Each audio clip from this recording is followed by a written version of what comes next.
Hello friends, இன்றைக்கி நம்ம avocado பழத்தை பற்றி பார்க்கலாங்க. இதை அவகேடோ பழம் மட்டும் சொல்ல மாட்டாங்க. வெண்ணெய் பழம், வெண்ணெய் பேரி, முதிரை பேரி, ஆணை கொய்யா, அந்த மாதிரி நிறைய பேரில் சொல்கிறாங்க.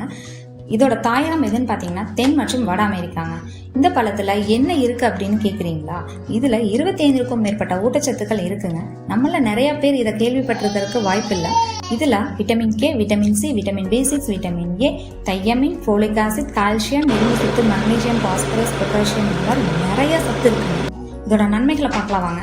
இதய ஆரோக்கியம், நல்ல பார்வைத்திறன், செரிமானத்தை தூண்டுதல், கண்களில் புரை வளர விடாமல் தடுத்தல், பக்கவாதத்தை தடுக்கும் ஆற்றல் இருக்கு, நரம்பு மண்டலம் வலுப்படுத்துதல், இளமையை தக்க வைத்தல், மூட்டு வலியை நீக்குதல், இரத்த அழுத்தத்தை சீராக்குதல், கல்லீரல் ஆரோக்கியம், சிறுநீரக ஆரோக்கியம், இந்த மாதிரி நிறைய நன்மைகள் உள்ளடக்கி இருக்குங்க. இந்த பழத்துல அதிகமான நல்ல கொழுப்பு இருக்கிறதுனால டெய்லியும் ஒரு பழம் சாப்பிடலாம் அப்படின்னு சொல்றாங்க. மருத்துவரின் ஆலோசனைப்படி நீங்களும் சாப்பிட்டு பயன்பெறுங்க. நன்றி.